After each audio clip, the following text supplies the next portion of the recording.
আল্লাহ পাক রব্বুল আলামিন যে আদেশগুলো করেছেন এগুলাও আমাদেরকে মানতে হবে।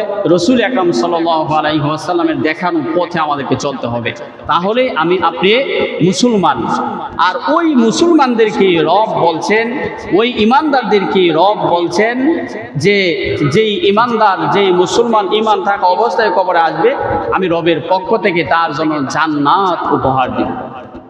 ওই মুসলমান আর ইমানদারদেরকে আল্লাহ পাক রব্বুল আলামিন এই উপহার দিবেন। এখন আপনার আমার ভিতরে এই মুসলমানিত্ব আছে কিনা এটা নিজে আগে চেক করা লাগবে, নিজে দেখা লাগবে। আজান হয়ে গেছে, আমি নামাজে আসতে পারলাম না, আজান হয়ে গেল, আমার কাজ আমাকে ছাড়লো না, আজান হয়ে গেল, দুনিয়া আমাকে ছাড়লো না, তাহলে বুঝতে হবে আমার ভিতরে কমপ্লিট ঈমান আসে নাই।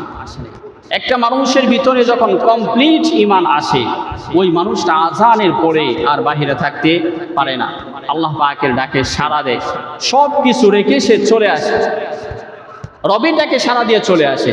কিন্তু যদি দেখা গেছে যে আজান হয়েছে, কিন্তু আজান হওয়ার পরেও আমি রবের ডাকে সাড়া দিতে পারলাম না, তাহলে কি হবে? বোঝা যাবে যে আপনার আমার ভিতরে ঈমানের ঘাটতি আছে, ত্রুটি আছে, ঈমানের ত্রুটি, ঈমানের ঘাটতি। যদি ঈমানের ঘাটতি আর ত্রুটি না থাকে, তাহলে রব যখনই ডাকবে তখনই সাথে সাথে সব কিছু রেখে আমি চলে আসবো। এটাই হলো আমার ঈমানের পরিচয়। একটা মানুষ ঈমানদার হওয়ার জন্য, কমপ্লিট ঈমানওয়ালা হওয়ার জন্য এই মানুষটাকে আল্লাহ পাক রব্বুল আলামিন বিধি নিষেধ কিছু দিয়েছেন। যেরকম হাদিসের মধ্যে রাসূল আকরাম সাল্লাল্লাহু আলাইহি ওয়াসাল্লাম বলেন, বুনিয়াল ইসলামু আলা খামসিন শাহাদাতি আল্লাহ ইলাহা ইল্লাল্লাহ ওয়া আন্না মুহাম্মাদুর রাসূলুল্লাহ। একটা মানুষ ঈমানদার হওয়ার জন্য প্রথম শর্ত কালেমা পড়তে হবে, কালেমার উপর বিশ্বাস রাখতে হবে, শুধু পড়লে না, বিশ্বাস রাখতে হবে। তারপর ওয়া ইকামিস সালাহ। আল্লাহ পাক রব্বুল আলামিন ঈমান আনার পরেই রাসূল আকরাম সাল্লাল্লাহু আলাইহি ওয়াসাল্লামকে বলছেন যে আপনি আপনার উম্মতকে বলেন যে ঈমানের পরেই সালাত কায়েম করতে হবে। অথচ ঈমান আমাদের আছে, আমরা কালেমা পড়ছি, কিন্তু নামাজের ক্ষেত্রে আমাদের দুর্বলতা। এখানে মন চায় না নামাজ পড়তে, সময় হচ্ছে না নামাজ পড়তে। কারণ কি? ঈমানটা দুর্বল, ঈমানটা কমপ্লিট না। ওয়া ইতাইজ যাকাত, যাদের উপর আল্লাহ পাক রব্বুল আলামিন যাকাত ওয়াজিব করছে তারা যাকাত দিবে।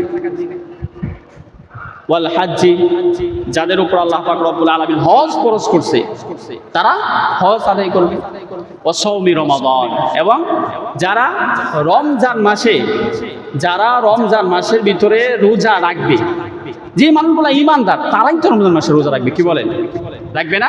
তার মানে প্রথম শর্ত হলো কালেমা, কালেমার পরে নামাজ, রোজা, হজ, যাকাত। এই পাঁচটার ভিতরে তিনটা জিনিস, তিনটা বিষয় প্রত্যেকটা মানুষের উপরেই পড়ে। বাকি দুইটা আপনাকে আমাকে ওই সামর্থ্যবান হওয়া লাগবে। বাকি দুইটার ভিতরে আপনার আমার ওই সামর্থ্যবান হওয়া লাগবে, আপনার আমার টাকার মালিক হওয়া লাগবে। নেশাব পরিমাণ মালের মালিক হলে যাকাত ফরজ হবে, আর নেশাব পরিমাণ মালের মালিক হইলে তখন হজটা ফরজ হবে। এই যে পাঁচটা বিষয় আল্লাহ হাবিব বলে গেছেন, এখন আমি আপনি চিন্তা করে দেখি যে পাঁচটার ভিতরে আমি কয়টা মানতে পারছি? দুইটা বাদ দিলাম, কিন্তু বাকি তিনটা তো সবার জন্যই, এটা গরিব হোক আর বড় লোক হোক সবার জন্যই। এখন আমরা যদি বাকি এই তিনটাও ঠিক মতো না রাখতে পারি, তাহলে বোঝা যাবে আপনার আমার ঈমানের ত্রুটি আছে, তার মানে ঈমান দুর্বল হয়ে গেছে। এই ঈমান দিয়ে আল্লাহ পাকের জান্নাত পর্যন্ত পৌঁছা যাবে না, কারণ এই ঈমান থেকে মৃত্যুর পূর্বেই শয়তান ঈমান হারা করে ফেলবে। কারণ অজস্র অগণিত আমাদের গুনাহ, আল্লাহ পাকের নাফরমানি, এটা হিসাব ছাড়া আমাদের। তো আল্লাহ পাকের নাফরমানি যখন হিসাব ছাড়া হবে, শয়তান এই জায়গার ভিতরে আইসা ধোঁকা দিবেই। কিন্তু আল্লাহ পাক রব্বুল আলামিন কুরআনুল কারীমের মধ্যে সূরা রহমানের মধ্যে বলছেন যে আমি দয়াবান আল্লাহ, কোরআন শিখিয়েছি, তারপর মানুষ বানিয়েছি, যাতে করে মানুষ ওই কোরআনের উপর আমল করে, যে কোরআনটা আমি রবের পক্ষ থেকে আসছে, এই কোরআনের উপর আমল করে একটা মানুষ হইতে পারে।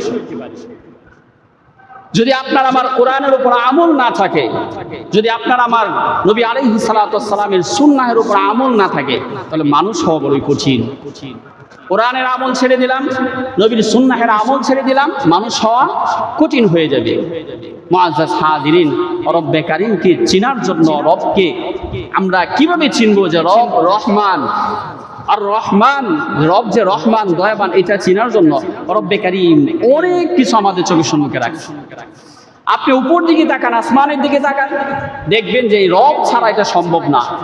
আপনি জমিনের দিকে তাকান, যে রব ছাড়া এটা সম্ভব না, রবই বানাইছে।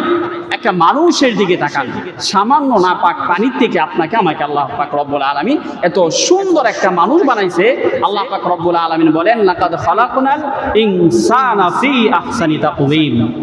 আল্লাহ তাআলা বলেন যে এত সুন্দর করে আমার সৃষ্টির ভিতরে মানুষ ছাড়া এত সুন্দর করে আমি কাউকে বানাইনি। মানুষকে আমি আল্লাহ পাক রব্বুল আলামিন সবচাইতে সুন্দর করে বানাইছি। তো মুআজ্জাজ হাজিরিন, এই যে সুন্দর মানুষ বানানো হলো, কেন বানানো হলো? এই জন্য আল্লাহ পাক রব্বুল আলামিন বলছেন, ওয়া মা খালাকতুল জিন্না ওয়াল ইনসা ইল্লা লিয়াবুদুন। মানুষ যেরকম সুন্দর, তাকে বানাইছি আমি আমার গোলামি করার জন্য। কিসের জন্য? আল্লাহ পাকের গোলামি করার জন্য, আর কোনো কারণ নেই, আর কোনো উদ্দেশ্য নেই। একটা উদ্দেশ্য, আমরা আল্লাহ পাকের পায়ে সেজদা করব, আল্লাহ পাকের গোলামি করব, আল্লাহ পাক রব্বুল আলামিন খুশি হয়ে যাবে।